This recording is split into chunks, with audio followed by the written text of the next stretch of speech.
You all right? Very dark, isn't it, guys? It's very. What's going on? Look how dark it is out my window. Clocks haven't gone back. Are you talking about this paper? It's very, very, very dark. Yeah. It's very dark. Very dark times we're in. Oh, Very Lord. dark. Very Not dark. just- Anyway, not listen. just let How us are be- you? How are you? How are you getting on, Brad? You all right? how's it been? Good. Yeah, I'm doing well. Just so many things to think about, and then this set of stuff came out. We were going to talk about so many other controversies, and then what landed on our doorsteps this week. But Controversy. what we're going to talk about today. So we're going to deal with that in a moment. Yeah. But look, things I've got to say hi to a few clients that are out there. Lynn, you know who you are, but I'm not going to go any further than that because obviously GDPR, I'm not allowed. But Lynn, I'm well on with this new book. Just for everybody who knows that I love books, okay? That's the next one to really be piling through. It's rather than just thinking of the sympathetic and parasympathetic systems, which we've been talking a lot about with vomiting and regurg and megaesophagus and and gut motility. What's going on? There's the whole thing about splitting up the parasympathetics into whether it's part of the HPA axis and which part of the HPA axis it comes from and which part of the brain those nerve centers emanate from, as to whether it's going to be pro-health or risking disease. Okay, just falls into so much, but it's all about how not just your own body affects the disease and the processes, but actually how you interact with those around you. So whether you see friendly faces or you see them as aggressive faces can affect you physiologically and your disease.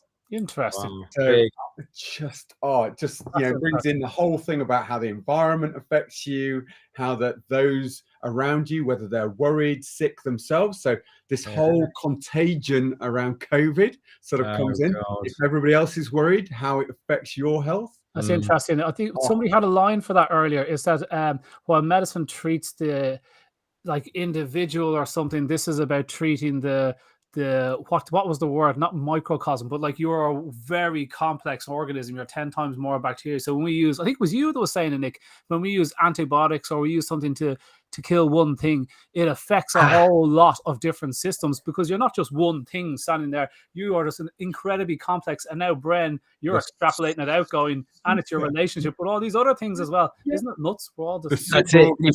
It's the superorganism. I've just finished Rodney Detert, The Superorganism, which is a wonderful, wonderful, wonderful book. I do a lot else than just read books in the 7 days between these splurges of foodness and what have you.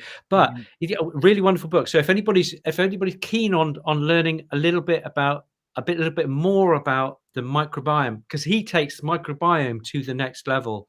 He's talking about the superorganism, in that all these drugs have been tested on our mammalian cells, on cows and rats and mice and things. But what about the effect of any given drug on the microbiome? Not just the microbiome of the gut, but the skin and the holobiome. Your microbiome extends 2 feet beyond you. And we've sort of, it goes beyond that, because it's actually becoming Gaia. It's the whole world. It's affecting the environment. I love what it. happens with the environment. Cool. I would say any vets that are watching this tonight, in anticipation of the fact we are going to destroy that BSAVA statement, are listening to the start of this going, what a bunch of muppets. Couldn't possibly, but just not just lend in beautifully to what we're talking about, because while we talk about these things and the fact that BSAVA try to talk about a fresh food document, don't mention biome and the fact that the product they stand over, it's like you are so proud, you are so full of chemical anti-life, you've got zero life, and we are talking about life not even inside the dog but around it. It's like there's a beautiful contrast of the complete different worlds we inhabit. I mean, forget about not being in the same, you know, stadium or car park. They're not in the same planet when they write statements like that. And we were talking about this. This was our messages to each other today. It's like, do I live in a parallel universe? Yeah. Everything that we've been reading for how long, and then this comes up, and I just think it just doesn't.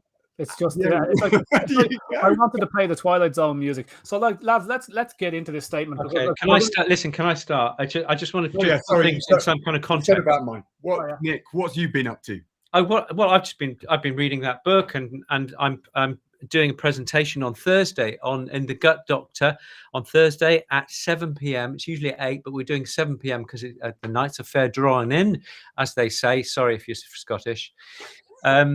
And so I'm preparing for that. So I'm rereading Nyman, Nicolette Hahn Nyman, who is a goddess in my world, because she's just has such a deep dive into the effect of cattle on soil and water retention within soil and the ecology of soil, and preventing deforestation and desertification.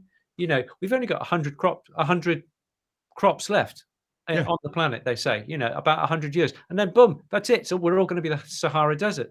So that's why we need cattle in our agriculture system. Whether you choose to eat them or not is up to you, but we do need them in the system. Absolutely. And thank God they are beautiful creatures. Bren, so you've been reading the polyvagal thing. Is that? Yeah, no, sorry, I cut you off there. Go ahead. No, I was just saying, go on, Conor. No, we've talked about my stuff. I'm not going to go on about that. Go, Conor. Go on. I'm just itching to get into it, but before we even do that, we need to say where were you last week? Thanks to everybody on Patreon. We've shared the document on Patreon. You'll be able to find it there. We're RawPetMedics on Patreon.com, and every little bit helps. So if you can afford the price of a cup of coffee for the lads each month, we really appreciate that. If you can, great. If you can't, no sweat. Don't worry about it at all. It keeps us going, but you're free to listen. Absolutely. So that was the Patreon plug out of the way. I just wanted to push that first, but I'm just itching to get into this because I put a post up there 3 or 4 days ago on. Somebody sent me this on Saturday evening. I think it was bloody Karen, because I know you're listening, Karen. And she sent it to me about 7 o'clock on a Saturday evening saying, have you seen this poo? And so you take a look. You know you shouldn't. You have a glass of wine in your hand. It's like, Elaine, I'm going upstairs. And then she just knows by my tone I'll be back in 4 hours. Kind of like Oates leaving the tent, you know, maybe some time. And I just go upstairs with my wine and write this rant of a post. But like, because there's so much to it. So I just think that we have so much to get through tonight that I'm just itching to get into it and get this ridiculous statement from the leading veterinary organization in the UK. Let's face it. I mean, a massive, massive organization coming up with this statement on raw feeding, which coincidentally coincided with the release of Rodney and Karen's book. I'm not saying it's a coincidence, but the contrast in information that we get from a book that's trying to help people to a statement that it says it's trying to help vets, but I can't imagine it's going to help with their relationship with their clients. I'll tell you that. So, Nick, did you want to start us off? What was the first couple of lines on the statement? It's really, I just wanted to put it in some kind of context, because science is not just about science. Science is about politics as well. And I think there's a lot of politics in this document. I've showed it to you enough. I won't show you again. It's the BSAVA Guide to Nutrition. And the 4th or 5th chapter in the book, there's about 7 chapters in all, is on raw diets. Okay. And I just think from the very first few words, it is very, very biased. Okay, so for example, and then I'll shut up and somebody else can take the reins. Just before they even start, they're talking about raw diets. Oh, before we even get there, the 3 people who wrote this have never, I don't think, have really engaged with feeding raw food at all. Mentioning no names, but it's for me, it's a little bit like asking the Labour front bench in the UK, the Labour front bench, to write the policy document for the Conservative Party, or the Republicans to write the policy documents for the Democrats. Yeah, that's essentially what's happened here, and I don't think that's fair. And I can also actually guarantee, because obviously still being connected with the Raw Feeding Veterinary Society, I know at no point did the BSAVA contact the RFVS for any comment whatsoever. And I'm really sad because I know all three of these people personally, and all they needed to do was lift the phone, and I would have been really happy to engage with them, as would either of you guys as well. Obviously, they wouldn't come to you because you don't know anything. But had they come to me, I have the power to cut you off right there. Or had they come to me, I would have been happy to give them a week of my life to make this document more fair. I don't want any special favors. But they don't ask. Like, you're right. Like, they don't ask. Like, sorry, just Lynn's asked twice. Lynn, in answer to your question, I was away on the piss with the lads for 2 or 3 days. And, that's where I was last week. Sorry, I didn't tell you. Stains on the trousers. I think it was another comment. I didn't run it past the gang. Yeah, like, they don't ask anybody. They don't say, like, they don't criticize your book and say, Conor, you know, chapter 3, paragraph 4, the mega issue with this. They don't address you. They don't email you. They don't ask you for comment. They just ask the opposition to write this vitriol on, you know, the advantages of raw feeding, disadvantages on. They can't wait to get into what they could perceive as the disadvantages. But like, yeah, you're right, Nick. Like, it does reek of bias. When you see the authors, we know more about the authors than most people on here. And so it's kind of like, why would they be writing any sort of statement? Why weren't the Raw Feeding Veterinary Society and all the vets on there? Could they not get one for their opinion? A little paragraph from the lads, you know, nothing. No mention of the stuff that we want to see. But yeah, the very first thing they got into, Nick, was balance, which I know is a topic that's going to just get you going. It's like the very first thing that they want to tell us about raw dog food was that you have to be careful because balance is a big issue. And if you don't have a PhD in nutrition or a veterinary nutritionist on hand, there's 130 in the world, 30 of whom will answer the phone to vets. Okay, so your vet has to talk to the veterinary nutritionist. There's 30 of them in the world. There's one available for the entire of Britain. Okay, many million dogs. We've got 10 million dogs, and you've got one veterinary nutritionist, Marge Chandler. That's Marge Chandler, who spends his time writing these things. Yeah, so you've got 10 million dogs, and 60 of them are overweight, obese. They need a special diet constructed by a veterinary nutritionist. So Marge Chandler has 6 million dogs she needs to formulate a diet for. Isn't that amazing that she can do that? Amazing work. What a woman. So balance, lads. I mean, do you want to say anything about this? I'm just going to cut in for 1 second there.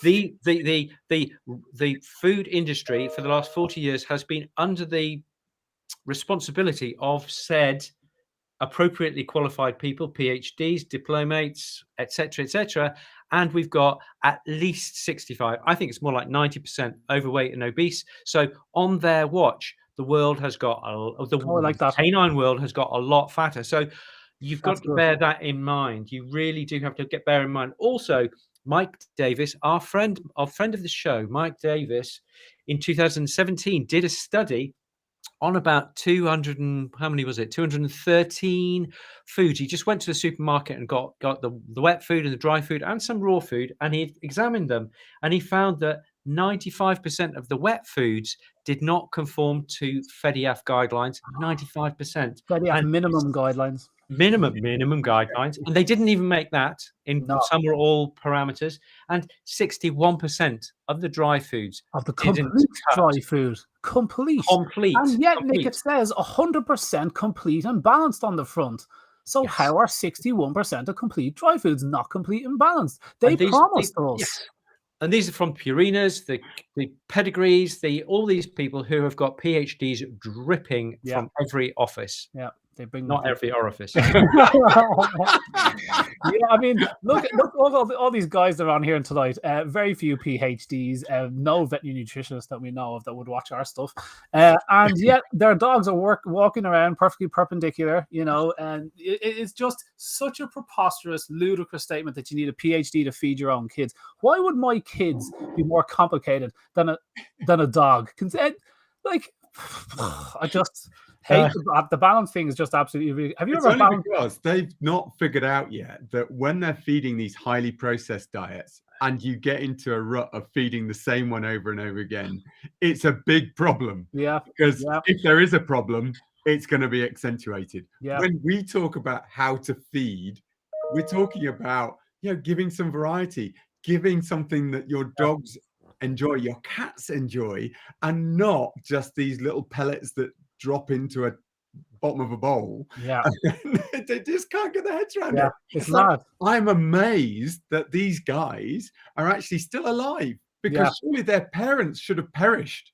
Yeah, it's true. You know, I asked Marge, have a nutritionist. I remember Marge was doing a presentation on remember bloody hell, the webinar vet owned by Tails.com, wasn't it? Yeah. And they finally had a webinar coming up for vets on raw feeding. And who do they ask? Who better than Marge Chandler?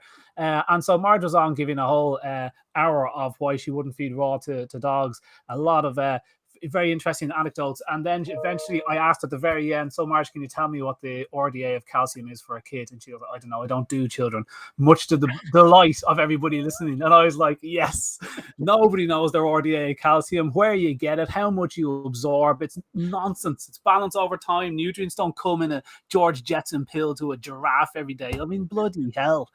Anyway, listen, we're already at 7:15. Nick, no evidence for fresh food was their second point. I mean, what a pathetic statement. No evidence for fresh feeding in dogs. What's the story with that? On the very front page, there was no actual evidence.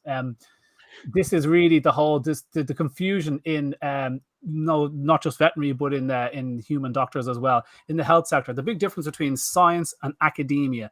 Science is a tool we use for doing stuff and finding out, and everybody can do it. Kids do it, and your mum does it when she's cooking, and everyone does science, and it's perfectly okay to talk about science.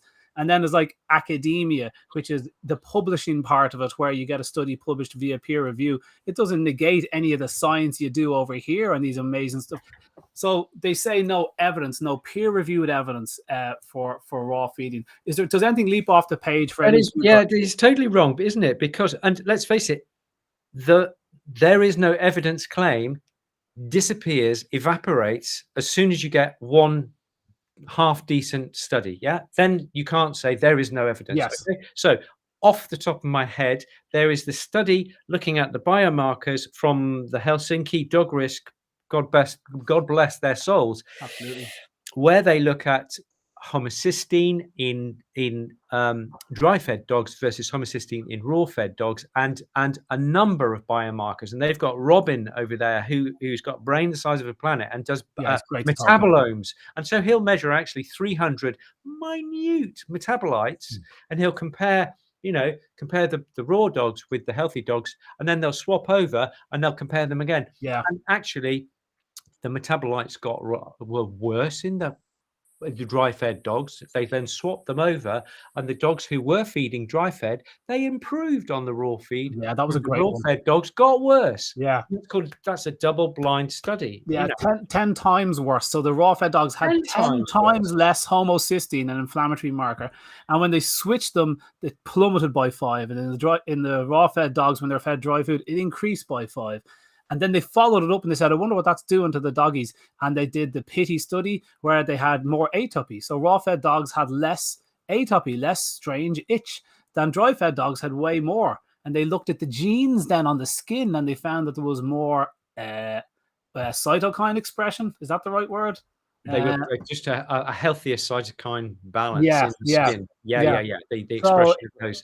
And then they fed bitches on raw food and found that they had less atopy and were healthier. Their pups were healthier. It's nuts. Right. And then like a myriad of studies, like I've just written down 2 things. Actually, there's a lot of published peer-reviewed studies of surveys, of client surveys of a couple of thousand people, where it's like not over 90% believe gut conditions were improved, over 85% skin conditions on the very first. So this kind of stuff. But I love the little studies where they add things into the bowl and the dog does better. So it's like, if this food was 100% complete and fresh food never helped, fish oil. How come fish oil helps with arthritis? How come fish oil helps with skin disease, reduces steroid need? How come there's about 170 studies on adding fish oil to dry food and shows improvement in dogs? That shouldn't happen. The food was complete, wasn't it?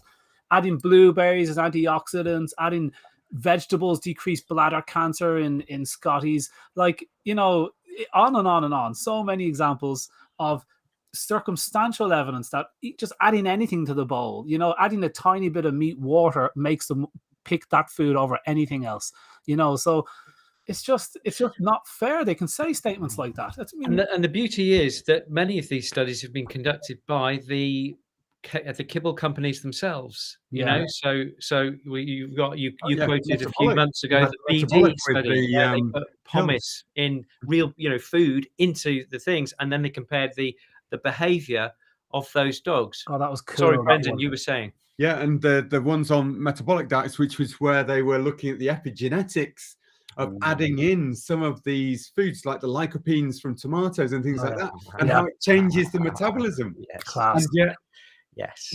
All of a sudden, no, that's that doesn't apply. Adding probiotics to dry food changes the mood of dogs. So you can use lactobacillus and bifidobacteria, the bacteria that are in kefir, concentrate them and get them into dogs, and it changes their mood and behavior. So we know that probiotics have certain effects, like lots of different metabolites that come off that. Why would you? Where do we get off? Where do you feel scientifically, if we see all of these studies that are now being shown to us about our kids and highly processed diets, and we're now actually that's mainstream. We're seeing that on the BBC. They're doing whole documentaries on it, and they're showing the science behind why it's bad for our kids. And why is it that we cannot transpose that highly processed diets are really bad for your kids to highly processed diets for your pets? Well, not so much, because there's no actual study that studies done to prove that. Yeah. What really gets me about that is the subtext of these kind of the difference between feeding children and feeding dogs. The subtext is it doesn't matter.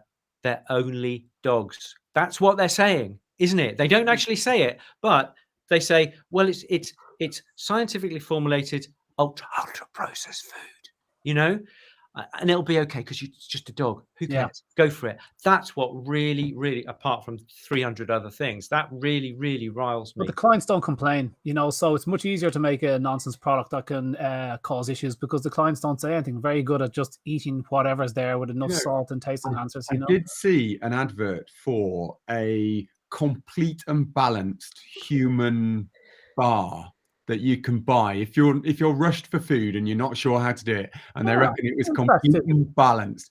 I reckon what we should do is buy a truckload and ask these guys to just eat that. Yes. 6 months. 6 months is the trial period, isn't it? Yes. Do you think we'd get away with it? Do you think I wonder how many of them would refuse on the basis that they might get poorly? We could kidnap them and maybe not. What is the solution, Bren? What do you think, guys? I think all of those guys out there should comment on that. That's going to be cropped out now, and probably cops are going to come to my door. And I also love, and when just coming on to page 2, I love when they say, and the third thing that they complain about, the wolf comparison. They don't agree with the wolf comparison. It's like, lads, there is nobody in any raw feeding forum spending much time talking about wolves. It's just, we like the image. We like the fact that some dogs look like wolves. We like wolves, but nobody is thinking that dogs are wolves. Guys, they can barely interbreed anymore. Forget talking about wolves for anybody that might still be a bit confused. It's about dingoes now, because dingoes were dogs only 2,000 or 4,000 years ago, and they're complete carnivores. So, and they freely interbreed. So wolves are, 100,000 or 30, 40, 50,000 years ago. Let's not talk about wolves, but we don't. No serious canine nutritionist is talking about wolves. It's not one. So why would they bring that up? Because vets go, oh yeah, they're not wolves. They're not. They're very different animals.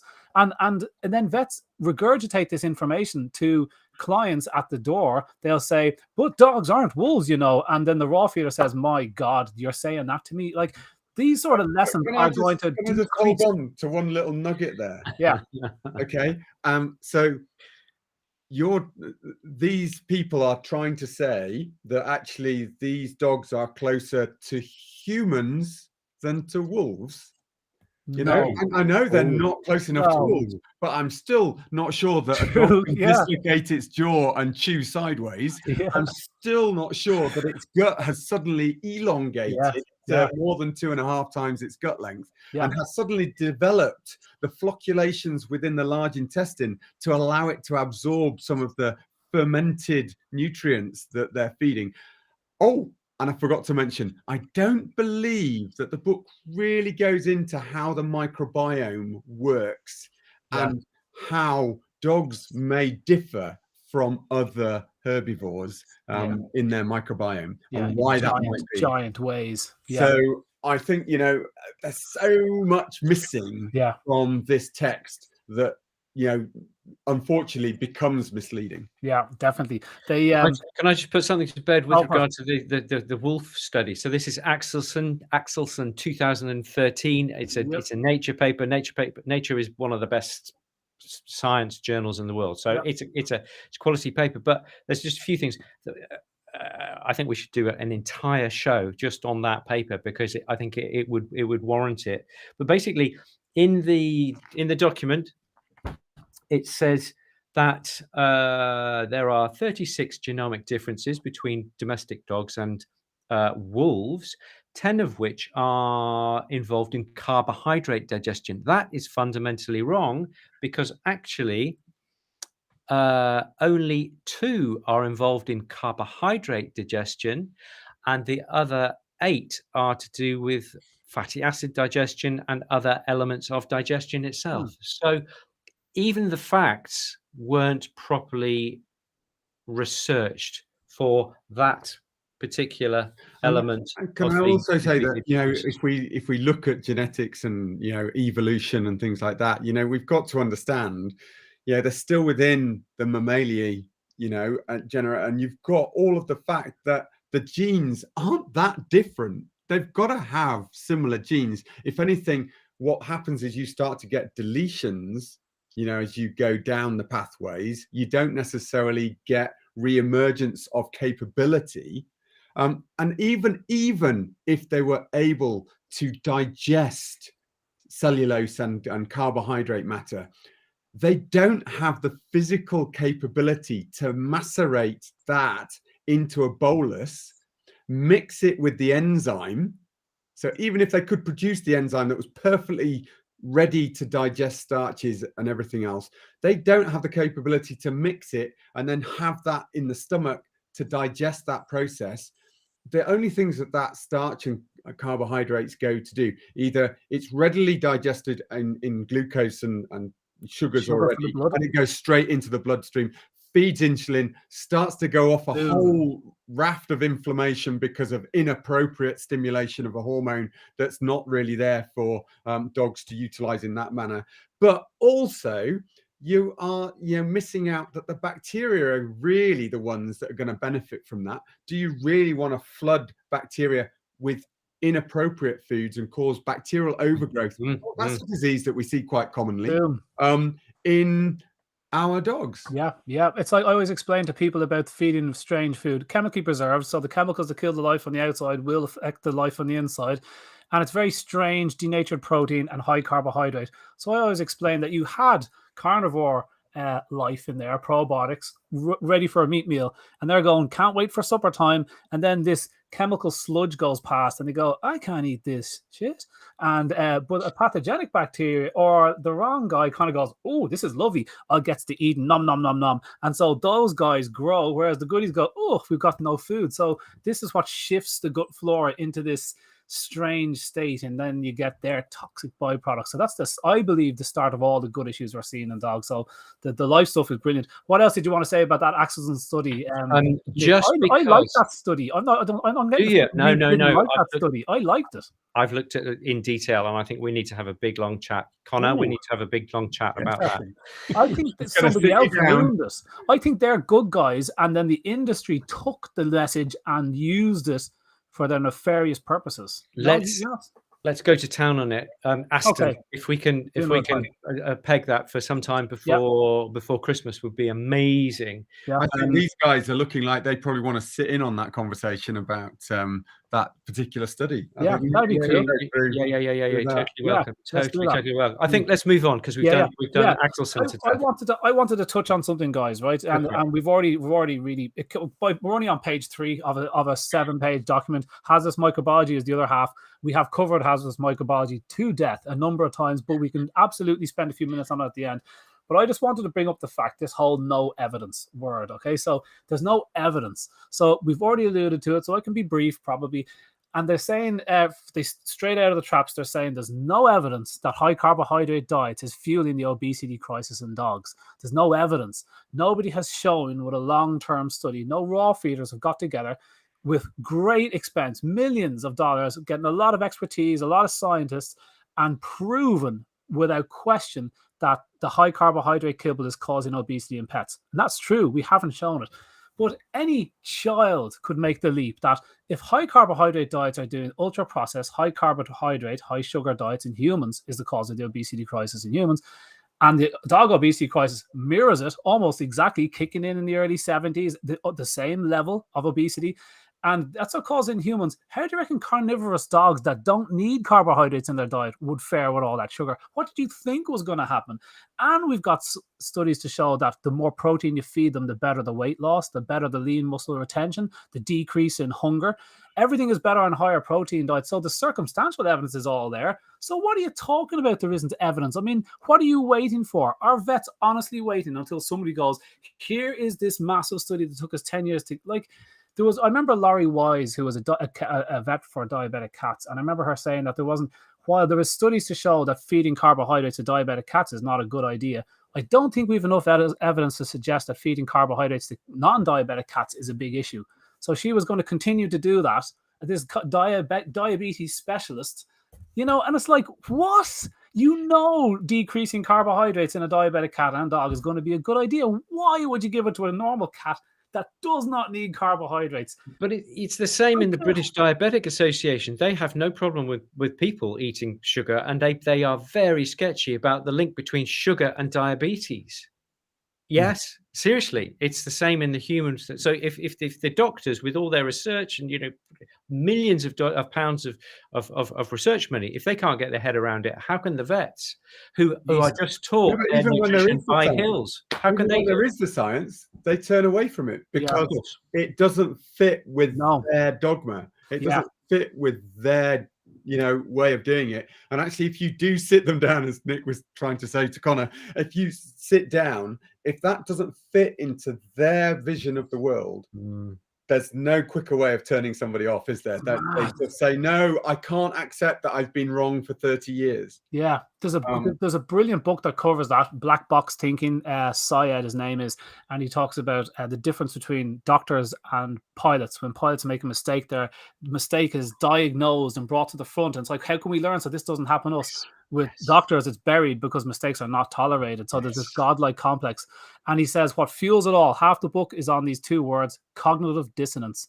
So it's not like these people are bad. It's just like, I can't let my ego be hammered so badly that I was so wrong on something so obvious. Jesus, it just turns out that, this kibble made by a candy company is crap food. My God, I am so stupid. It's like, you're not stupid. We were all there. We were all being misled by stuff.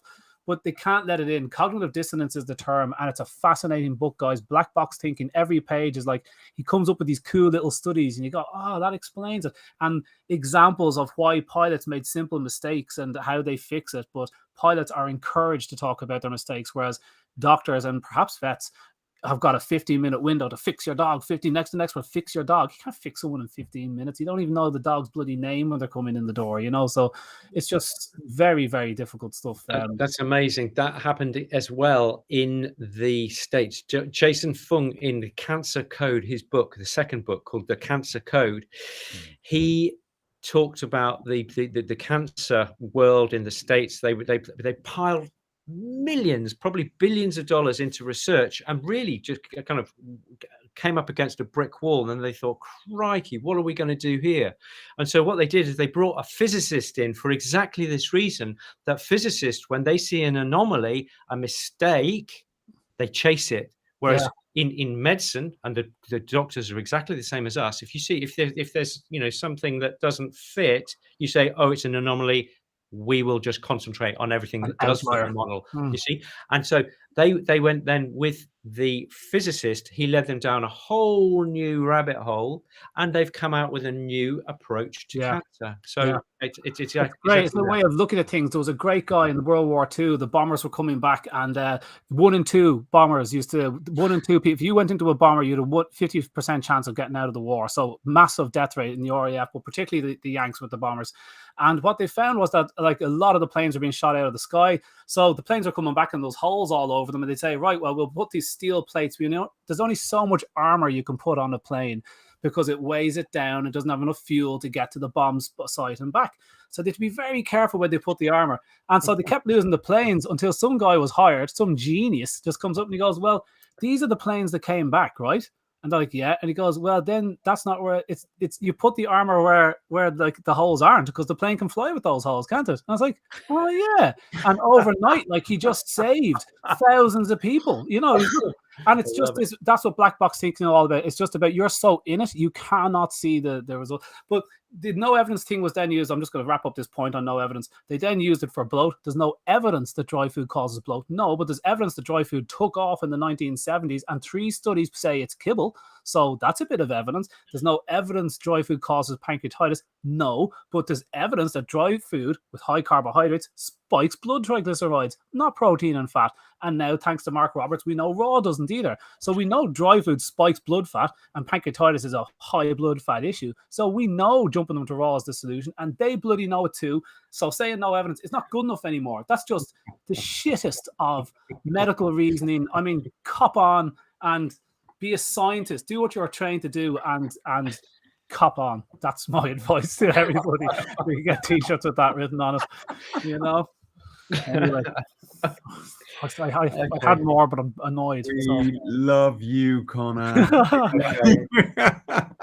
Obesity. Okay, if you want to look at the obesity, I've made notes here that says just look at this whole thing about ketogenic diets. You know, there's so many people who've just transformed their life with ketogenic diets. Guess what a raw food diet is, guys? It is much more ketogenic than a high carb kibble. And you just need to read Noakes. Tim Noakes, fantastic. Yeah, he's Jason Fung, who we just mentioned. Gary Taubes, amazing. And Mark Roberts, 2016, and other studies he's done there. So what I think is happening, there's a thing here. I'll just have a little rant, and then I think, Bren, it's your turn.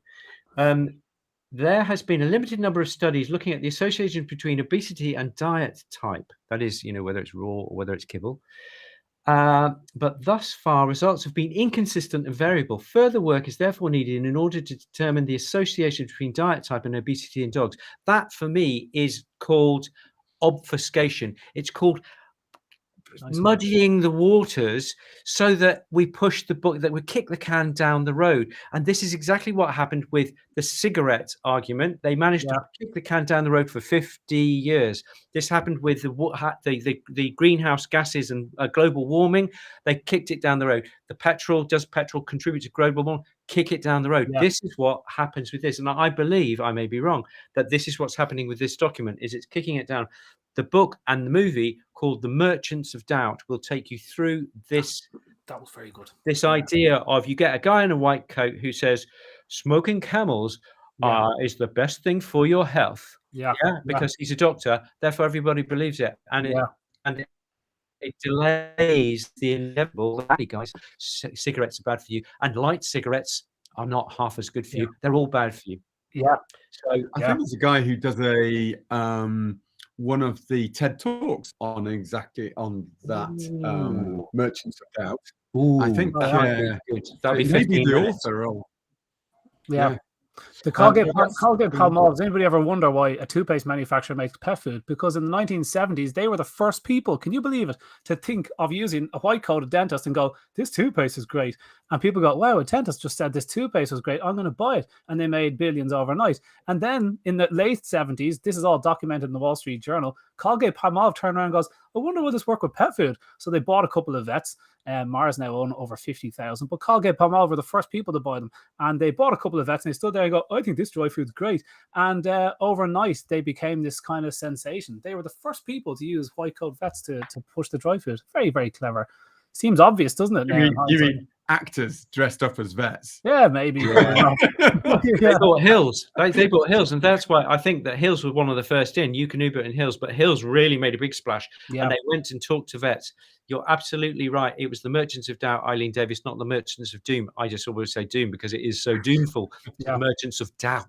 Yeah, cool. Yeah, that's good. No doubt. Yeah. Bren, what have you got?